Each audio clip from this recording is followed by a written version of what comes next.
Halo guys, jumpa lagi bersama saya di Aristofalo Channel. Sebelum menonton video ini, jangan lupa like, comment, and share. Dan jangan lupa juga subscribe, tekan tombol lonceng di bawah ini supaya tidak ketinggalan video-video terbaruku. Selamat menonton!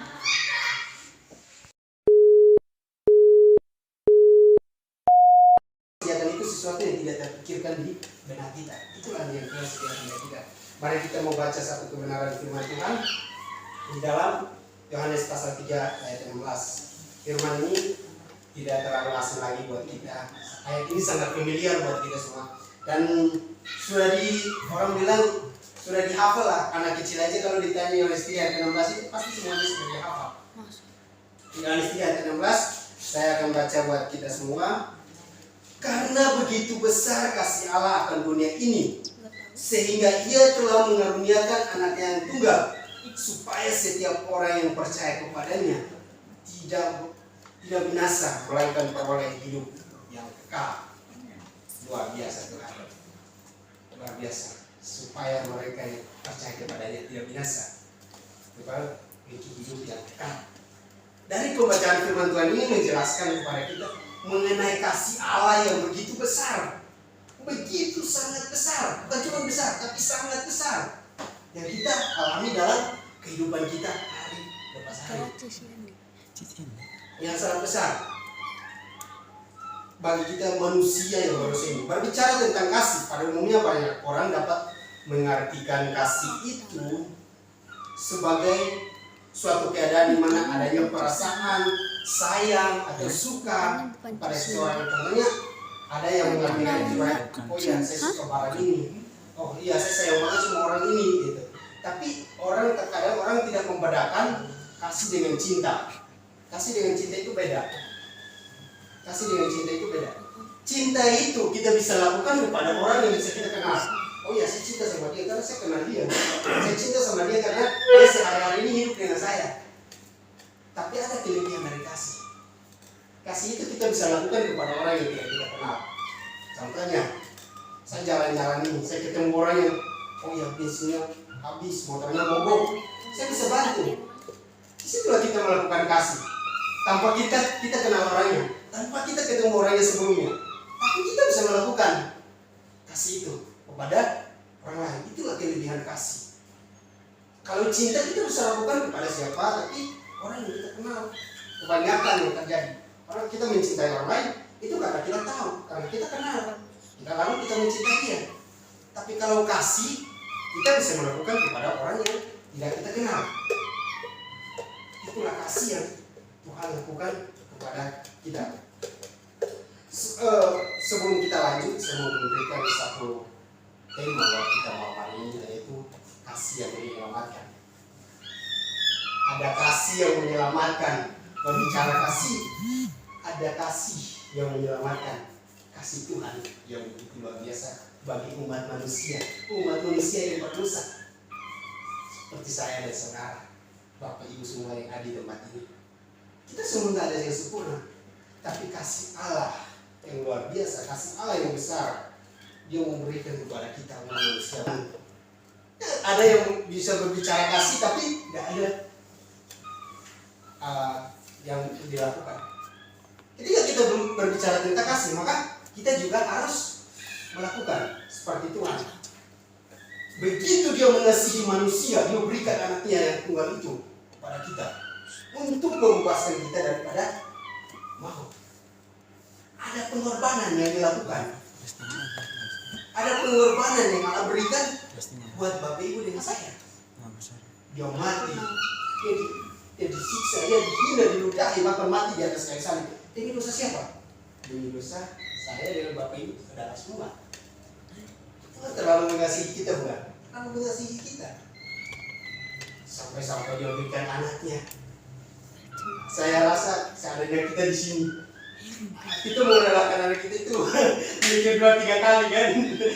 Contohnya saya kalau kayak gitu kan, ya mungkin dia relakan saksi kan anak satu-satunya. Tapi Tuhan begitu mengasihi saya, Bapak Ibu saudara. dia berikan anaknya yang harus mati di atas kayu salib. Demi siapa? Demi saya dan Bapak Ibu Saudara semua. Jadi ketika kita mau berbicara kasih, maka ada pengorbanan di situ. Kan gak dimulai. Kita harus tahu ada pengorbanan yang Tuhan berikan. Maka ketika kita mau berbicara, maka kita juga harus melakukan pengorbanan. Beda dengan kita. Buat sesama kita, buat Itu sesama. udah lah. Terkadang orang, oh iya, saya berkorban karena dia itu mama saya berkorban karena dia itu keluarga saya berkorban karena dia itu adik saya berkorban karena dia itu keluarga saya berkorban karena saya kenal. Karena kebanyakan orang berpikir seperti itu. Itu kan tidak pernah melihat siapa kita, seberdosa-berdosanya kita, sehina-hinanya kita, segimanapun kita, Tuhan tetap mengasihi kita. Tuhan tidak pernah membiarkan kita jatuh. Tuhan tetap mengasihi kita dimanapun kita melangkah, dimanapun kita berada. Tuhan tetap kasihnya itu tetap ada bersama kita. Dia tidak pernah membiarkan kita. Maka di dalam Alkitab hukum yang paling utama adalah hukum kasih. Hukum kasih. Jadi ketika kita berbicara tentang kasih, maka ada pengorbanan di situ. Kita harus rela berkorban. Jangan kayak kita sebagai anak muda, saya berkorban karena dia pacar saya. Oh iya, saya kasih dia ini supaya dia tuh mau sama saya. Jangan karena kamu memberi karena kamu mendapatkan sesuatu di situ. Kamu memberi karena kamu ingin ada yang kamu dapatkan dari dia. Tapi bagaimana kerelaan hatimu ketika kamu memberi? Bagaimana kerelaan hatimu ketika kamu melakukan kasih itu? Ada kerelaan, ada keikhlasan ketika kita melakukan kasih. Jangan berpikir bahwa kamu melakukan kasih supaya kamu mendapatkan sesuatu. Kita berbicara tentang kasih, manusia jatuh ke dalam dosa di zaman ini. Manusia dengan Allah kita putus hubungan, dan putus hubungan karena dosa. Putus hubungan karena dosa. Manusia dengan Allah putus hubungan karena dosa. Tapi dia memberikan anaknya yang Tuhan itu menjembatani kita, jadi jembatan buat kita, untuk menyelamatkan kita, untuk membebaskan kita dari dosa. Banyak di luar sana yang tahu bahwa ada satu pribadi yang menyelamatkan, tapi tidak ada kepastian. Tapi kita percaya ada kepastian. Di dalam Yohanes pasal 3, karena begitu besar kasih Allah ke dunia ini, ada sesuatu yang pasti di situ, ada sesuatu yang indah. Maka dikatakan di dalam Yohanes 14 ayat 6, akulah jalan kebenaran dan hidup. Tidak ada seorang pun yang datang kepada Bapa kalau tidak melalui aku. Siapa aku di situ? Aku yang dimaksud di situ adalah Yesus. Dia sendiri. Dia adalah jalan kebenaran dan hidup. Ketika kita berbicara, kita sudah percaya sesuatu yang pasti. Mau cari di sejarah manapun, kalau kita berbicara tentang kepastian ya, Bapak Ibu mau baca di sejarah manapun, mau baca di kitab manapun, mau dimanapun, yang berani berkata itu hanya Yesus saja yang berani berkata, akulah jalan kebenaran dan hidup. Mau baca dimanapun nggak ada yang berani berkata, akulah jalan kebenaran dan hidup. Hanya Yesus saja yang berani berkata, akulah jalan kebenaran dan hidup. Tidak ada seorang pun yang datang kepada Bapa kalau tidak melalui aku. Karena dia percaya, dia tahu siapa dirinya. Dia adalah anak Allah yang hidup, yang sanggup untuk membebaskan, sanggup untuk menolong kita dari kuasa maut. Sebenarnya Bapak Ibu Saudara itu mendapat hukuman yang kekal. Ada hukuman yang kekal dari Allah, Bapa. Tetapi dia berikan anaknya untuk membebaskan kita dari situ. Jadi kasih itu untuk pengorbanan. 2, tidak mementingkan diri sendiri. Pertama untuk pengorbanan. Yang kedua itu tidak mementingkan diri sendiri. Terkadang kita lebih mementingkan diri kita sendiri daripada mementingkan orang lain. Benar gak? Saya juga, kita sebagai manusia siapa ya? Kita sebagai manusia pasti seperti itu. Memang diri kita juga lebih penting sekali. Tapi kita juga harus mementingkan orang lain. Supaya kasih itu terbukti, kasih itu jalan. Jadi kasih itu biar kita tidak mementingkan diri kita sendiri. Kita juga harus belajar untuk mementingkan sesama kita. Bukan dalam arti Oh ya, jadi kita belajar malam ini kita nggak mementingkan diri kita sendiri, kita mementingkan orang lain terus. Atau contohnya, saya mementingkan Asyata terus. Ya pusing dong saya jadi. Ya tapi kita juga harus belajar untuk mementingkan sesama kita gitu. Saling menolong, saling membantu dalam apa saja gitu. Jadi kita tidak mementingkan diri kita sendiri. Marilah kita melakukan kasih seperti Kristus yang sudah melakukan kepada kita. Dia mati dari kami yang lain. Saya. Ini siapa? Ini saya dan Bapak Ibu Saudara semua di tempat ini. Dia membebaskan kita dari dosa itu. Disaksikan banyak orang. Dia mati di atas kayu, dia digantung di atas kayu salib. Disaksikan banyak orang pada waktu itu. Jadi lihat. Tapi siapa yang bagi mereka yang saja yang percaya kepadanya? Mari kita serahkan kehidupan kita sepenuhnya kepada Tuhan. Marilah kita melangkah di kehidupan dengan Tuhan. Marilah kita belajar melakukan kasih seperti Kristus yang sudah melakukan kepada saya dan Bapak Ibu Saudara ini. Kasih itu butuh pengorbanan. Kasih itu tidak mementingkan diri sendiri. Dalam aja. Makanya kalau kami setiap kali kuliah itu Pak Alex selalu mengingatkan kami itu ukuran baju kami itu G522. Itu kan tentang 9 warna. Kasih dan kasih. Kalau berbicara tentang kasih itu semua orang pasti bisa. Kalau berbicara tentang kasih, tapi di praktiknya melakukannya. Marilah kita belajar, jangan cuma berbicara, tapi bagaimana kita melakukannya. Kalau kita ambil dalam kehidupan kita sehari-hari, banyak orang yang bisa cuma untuk berbicara, tapi bagaimana cara untuk melakukannya? Ya sebegini, saya dalam kerjaan, saya disuruh, Rizka melakukan ini, siap. Iya, siap saya lakukan. Tapi saya tidak mengerjakannya. Bos juga pasti marah dong. Nah, bagaimana kita melakukannya juga? Jadi, oh iya siap. Saya bisa berbicara bahwa saya siap, berarti saya siap untuk melakukan. Saya berbicara tentang kasih, berarti saya juga siap untuk melakukan kasih kepada sesama saya. Ketika saya berbicara bahwa saya tidak mementingkan diri saya sendiri, maka saya juga harus berusaha ketika kita berbicara kepada orang lain supaya tidak mementingkan dirinya sendiri, maka saya juga harus belajar untuk tidak mementingkan diri saya sendiri. Saya juga tahu kita sebagai manusia ini manusia terbatas. Kita tidak bisa dengan segalanya. Tapi kita percaya ketika kita belajar dengan firman Tuhan, ketika kita belajar dengan sama Tuhan, pasti berikan. Kita belajar. Memang dari awal belajar itu nggak mudah. Tapi ketika kita lakukan terus-menerus, pelan-pelan, lama-lama kita akan terbiasa. Memang kita akan terbiasa. Marilah kita tekun untuk walaupun tidak tidak sempurna yang Allah berikan buat kita, tapi setidaknya kita belajar untuk lebih baik.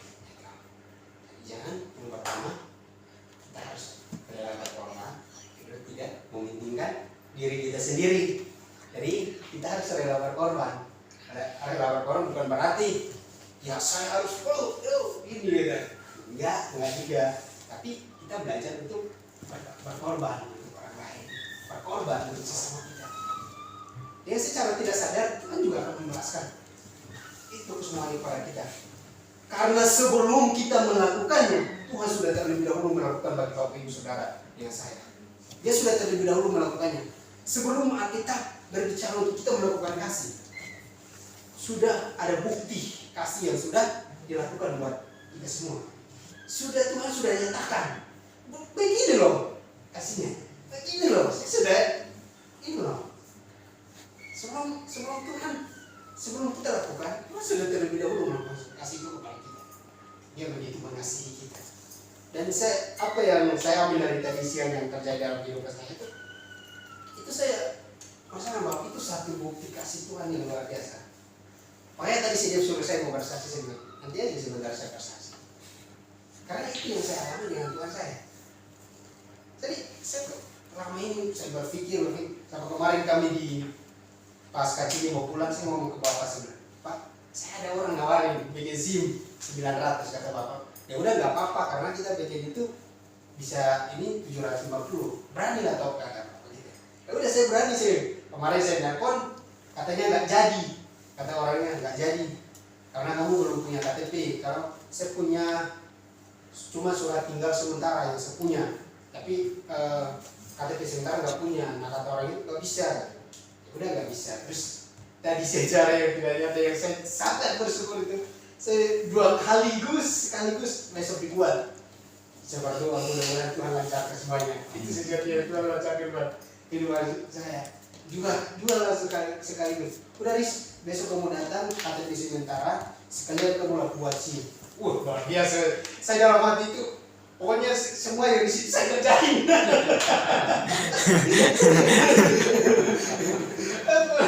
Sudah beres ngomong itu.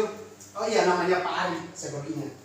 Nah, dia bilang kalau ada yang tanya ya apa itu kakak saya Pak Ari, dia ngomong ke saya. Bilang aja kakak saya Pak Ari yang polsek. Siap, dia bilang. Tapi setiap hari kamu setia bersihkan ikan. Siap.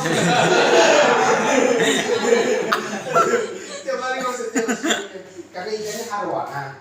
Jadi arwana kan dia udah besar, itu udah hampir harga 10 jutaan lah kan. Jadi dia ngurusnya nggak terlalu ini, jadi suruh saya siap. Sampai tadi airnya saya udah cuci itu apa namanya itu saringannya, udah cuci bersih juga, saya cuci ulang. Karena saya juga senang hati kan, senang sekali saya kan. Secara tidak sadar kan sesuatu yang pokoknya buat saya bahagia karena selama ini saya pengen bikin KTP supaya saya pulang kerja itu kan pulang jam 4, saya mau nge-grab.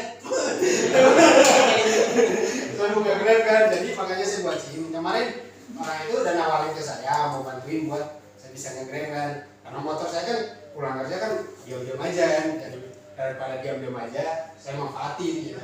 Kemarin udah nawarin ke saya, akhirnya saya nggak punya SIM. Nah tadi doa saya dijawab oleh Tuhan dari siang, luar biasa. Dan besok jam 9 saya ketemu sama bosnya dan kami akan ini. Terus saya ngomong ke bos saya, gini bos saya sesuatu. Udah bersyukur aja itu karena kemurahan Tuhan. Sesuatu yang gratis. Masa kalau daripada saya bayar 2 juta, saya langsung ada satu paket langsung gratis kan. Bilang aja ke Lura, bilang itu kakak saya yang Pak Ari, siap. Terus saya ngomong kayak gini, Pak, tapi kulit kita beda, saya gitu.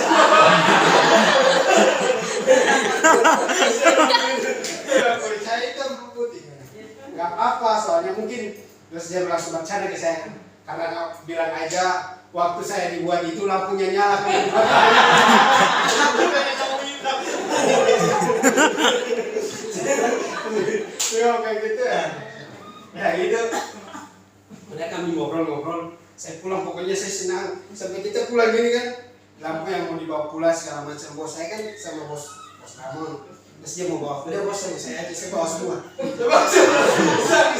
Kaki senang kan, saya bawa semua. Terus kata kata Ramon, dia bilang, udah Riz, nanti kamu setia bersihkan akuarium biar polisinya percaya sama kamu. Terus kata saya ini, udah setiap sore aja juga nggak apa-apa sih. Saking senangnya. Nah itulah bukti kasih Tuhan dalam kehidupan kita.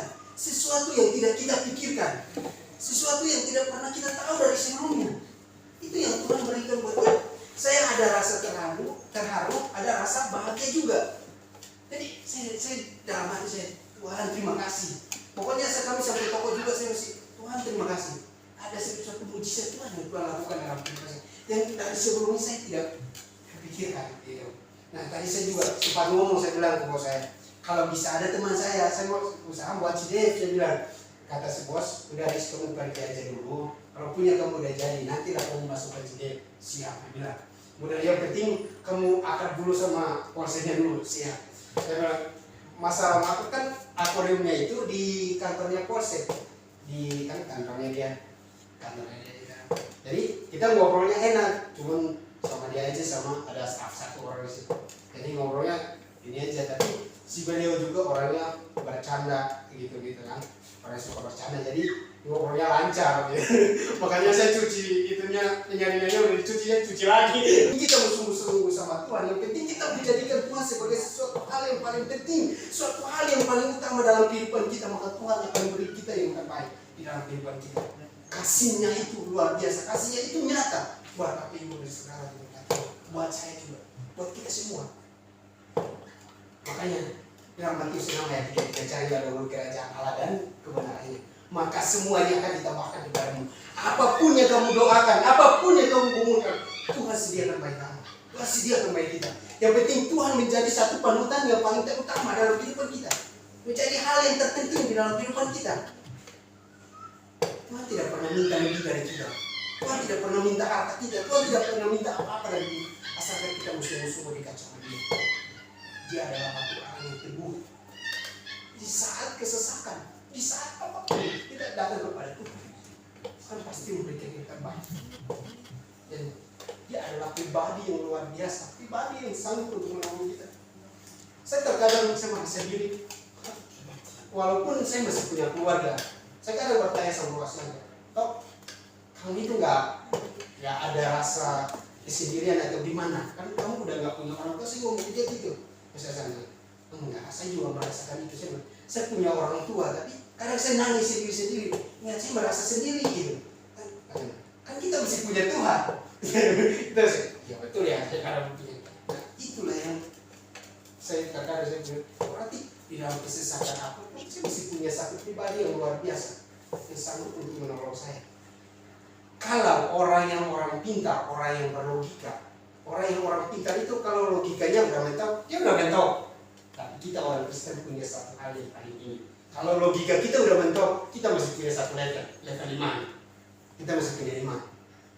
Itu masih lebih tinggi dari. Kalau logikanya udah mentok, dia udah mentok kan? Tapi kita punya satu level yang lebih tinggi, level 5. Iman percaya kepada Yesus Kristus dan hidup yang sanggup untuk menolong Bapak Ibu saudara dan saya. Marilah kita melakukan kasih seperti Allah yang sudah melakukan buat kita semua di dunia ini. Mari kita rela berkorban, tidak mementingkan diri kita sendiri. Mungkin sekian dari saya, teman dari Bapak Ibu. Saya persilakan. Terima kasih. Amin.